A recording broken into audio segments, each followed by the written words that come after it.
More than anyone else, my next guest has helped restore the saxophone to the prominent place it held in early rock and roll. He is, of course, the big man in Bruce Springsteen's E Street Band and the leader of his own Red Bank Rockers. Please welcome Clarence Clemons.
Clarence, how you doing? You sound terrific. Have a seat. My, oh, my. Yes, sir. Boy, oh, boy, that sounds terrific. Now we're getting somewhere. You know it, baby. Could you be here every afternoon about this time? Well, I tell you, why don't you come with me? All right, what the hell? What the hell? That sounded great. And Paul, you sounded terrific as well. Nice job on the piano. How about that big man? Very nice. How about this band? How about that big man? Now, is it true that the best saxophone reeds in the world come from Cuba? Yeah. Really? Yeah, I think it's the climate. You know, since we broke the diplomatic relationships with Cuba, yeah. You know, all woodwind players have really suffered. Now, where do you get your reeds now? Well, they come from France, where the climate isn't as stable. Now, what is the reed made of?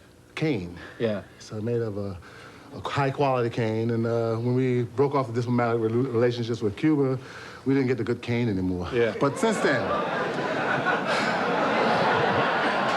What kind of audience you got? Who are these guys? I don't know. I'm just a substitute. I don't know. So, yeah, a bunch of musicians out there. Have you tried to sneak some into the country? Well,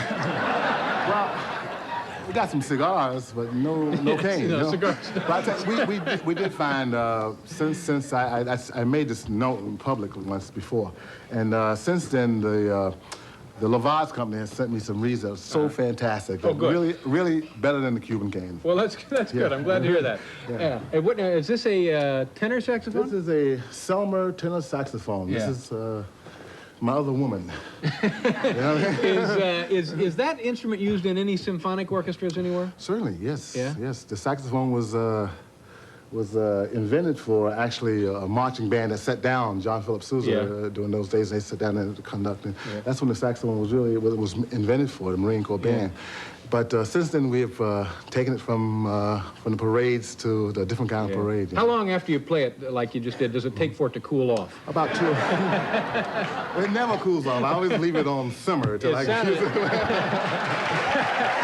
Always ready. We're going to do a commercial, Clarence, and we'll come back. We have plenty of time to talk with Clarence Clemons, so come on back, folks.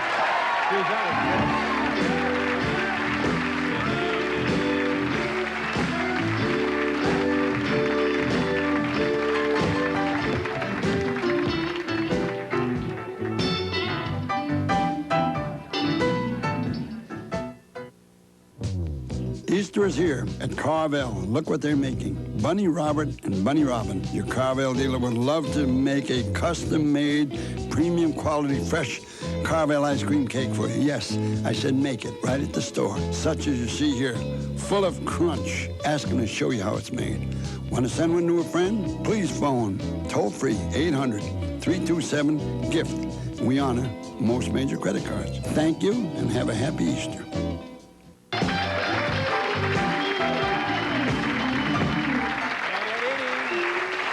Clarence Clemons, how's the tour going? It's going amazingly well. Fantastic. It's going fantastic, and it's great to see the energy that's being transmitted, that's sent out, and it's coming back from these wonderful audiences that we've been playing for. Now, are you right in the middle of the tour? How much longer is it going? Forever. Yeah. We're gonna be out for I think another year and a half. You know, with a few breaks and here and there. They're talking about going overseas as well? We want to go to Europe, and then we're going to go to the South Pacific and go to Japan and Australia. Now, when you're traveling with Bruce Springsteen, what becomes of your own group? Well, they're doing other things now. As a matter of fact, Johnny and the Rockers are going to be going out, so you guys watch for Johnny and the Rockers. They're going to be coming out doing some gigs while I'm out with Bruce. But not with you? Oh, no, without me. It'll be Johnny and the Rockers. Johnny is my vocalist, and so it'll be Johnny and the Rockers, and they'll be waiting for the return of the big man. Yeah. Now, let me ask you this. You have your own group. Yes. Which is, that's got to be the ultimate desire for most musicians, right? Right? So, and now you're out with probably the greatest rock and roll act of the 70s and 80s. Yeah. So, which do you prefer? Well, you know, I look at it as like having your cake and eating it too. You know what I mean? I'm one of the luckiest people in the world to be able to do this. It's just a wonderful thing to be able to go out. The responsibility that you have on your own is tremendous.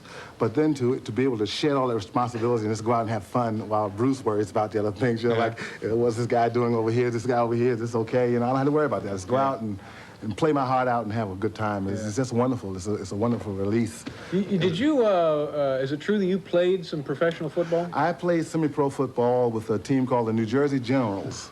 This was before we built the Meadowlands and stuff. This was a long time ago. We used to play at Wall Stadium. It's a little race car track. Yeah. So in the middle of the races, there was a football game on in center. What position did you play? So you don't go out for no long passes, you might get run over.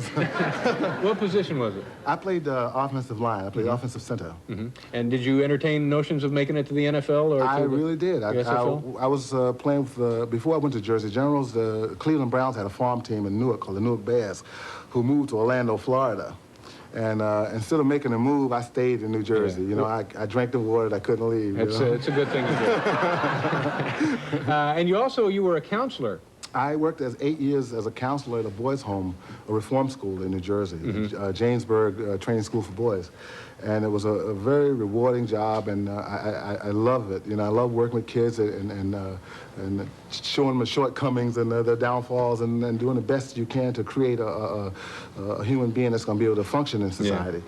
But the red tape and your hands are tied, behind the bureaucratic society that we live in, and it got too tough. And after 8 years, I just gave up, and I said, I'm gonna go out and find another facet, another way, another vehicle to talk to kids, and rock and roll is it for me. Yeah, somebody had to be the big man, Clarence. Somebody had to do it. Yeah. Will you come back frequently? I would come love back to come every back. day or two. I would love to. You heard it. Nice job, Clarence. Terrific job.